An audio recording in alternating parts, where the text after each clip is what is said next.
ایک مہاجر کا بیٹا ہونے کے ناطے میرے والد بھی 48 میں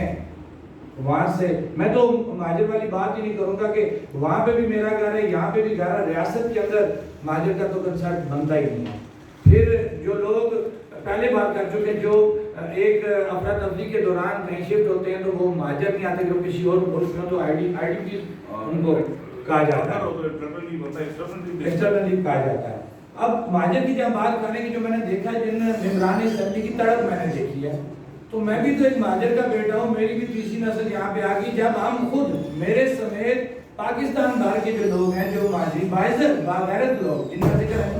امجد صاحب نے کیا ہے، وہ بالکل اس بات پہ متفق ہیں کہ یہ 12 سیٹیں ختم ہونی چاہیے، یہ کوٹا سسٹم ختم ہونا چاہیے، یہ زمین کی ملکیت کا چکر ختم ہونا چاہیے۔ ہاں، ہمارے وہ لوگ جو 47 سے آنورڈ، ہم نے اپنے اعلامیے میں یہ بات کہی ہے، جن کے زمینوں کے ایشو بکائے ہیں وہ سیٹل ہونے چاہیے۔ اس سے آنورڈ جو لوگ ہمارے موجود ہیں ان کے ایشو سیٹل ہونے چاہیے۔ لیکن ہم بالکل اس پہ کلیئر ہیں کہ میں مہاجر کا بیٹا ہونے کے ناطے میں کلیئر کٹ بات کہتا ہوں کہ اب میرا رائٹ نہیں بنتا، میری تیسری نسل جو ہے وہ یہاں پہ آ کے اسٹیبلش ہو چکی ہے، میں ریاست کے اندر ہوں، اگر ریاست سے باہر بھی ہوں تو تیسری نسل اسٹیبلش ہو چکی ہے۔ اب ہم ان لوگوں کا حق مار رہے ہیں جو ہمارے نوجوان بچے اس پوری ریاست کے اندر قابل ہیں، پڑھے لکھے ہیں، لیکن ہوتا کیا ہے کہ کوٹے کی زد میں آ کے ان کا بالکل مائنر سی پوسٹیں رہ جاتی ہیں اور باقی چیزیں کوٹے میں چلی جاتی ہیں۔ یہ چیز اب ٹوٹلی ختم کرنی پڑے گی، اور ہمیں ایک بیلنس مقابلے کے اس میں آ کے، وہ چاہے آپ اس کو مہاجر کہہ لیں یا نارمل کہہ لیں، ہم سارے برابر ہیں، ہم ریاست کے اندر ہیں، اور ہمیں اب ایک مقابلے کی سطح پہ آ کے اس کوٹے سے باہر نکلنا پڑے گا، جس سے ہم کسی بھی صورت پیچھے نہیں ہوں گے۔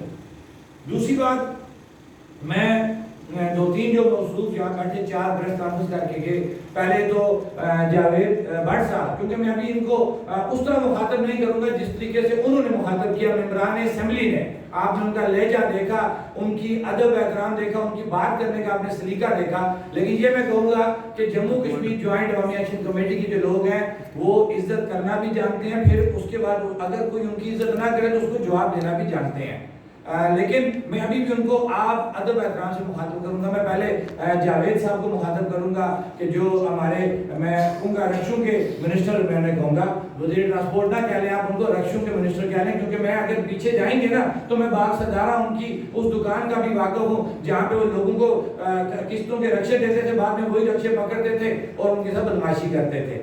یہ چیزیں میں حالانکہ ذاتیات میں نہیں جانا چاہتا، میں ان کو یہ جواب دوں گا کہ اگر آپ نے مجھے ٹماٹر بیچنے کا کہا، الحمدللہ اگر میں ٹماٹر بھی بیچوں گا تو میں رزق حلال کماؤں گا، میں اپنا ضمیر نہیں بیچوں گا آپ لوگوں کی طرح۔ دوسرے موصوف جو وہ بول رہے تھے جناب، مطلب ان کی آپ انفارمیشن دیکھیں کہ یہ منسٹر ہو کہ یہاں پہ پریس کانفرنس کر رہے ہیں جن کو میرے بک ڈپو کا نام نہیں پتا، انہیں نام ہی کاٹ لیا، اور وہ اتنا بڑا ایشو جو ہے وہ ڈسکس کر رہے ہیں۔ یہاں سے آپ کو ان کی قابلیت کا، ان کی ذہنیت کا انداز ہو جاتا ہے۔ تو ان کو میں یہ کہوں گا کہ جہاں میں کتابیں بیچ رہا ہوں وہ ایک میرا اچھا نام ہے جس میں بیچ رہا ہوں، وہاں پہ میں رزق حلال کما رہا ہوں۔ آپ کی طرح میں نے آٹے اور گندم میں خرد نہیں کیا ہوا، اور میں نے آپ کی حالت اس وقت دیکھ لی تھی۔ آپ کو یاد ہوگا امجد صاحب جس وقت ہم ایکشن کمیٹی کا ایونٹ ان سے میٹنگ کر رہے ہیں اور ہم کہہ رہے ہیں جناب کہ اس کو ہم نے ختم کرنا ہے، وہاں پہ ڈسکشن ہو رہی تھی کہ یہ محکمہ خوراک کو ختم کرنا ہے، یہ بہت بڑی کرپشن ہے، آپ اس کو کیش اس میں لے کے جائیں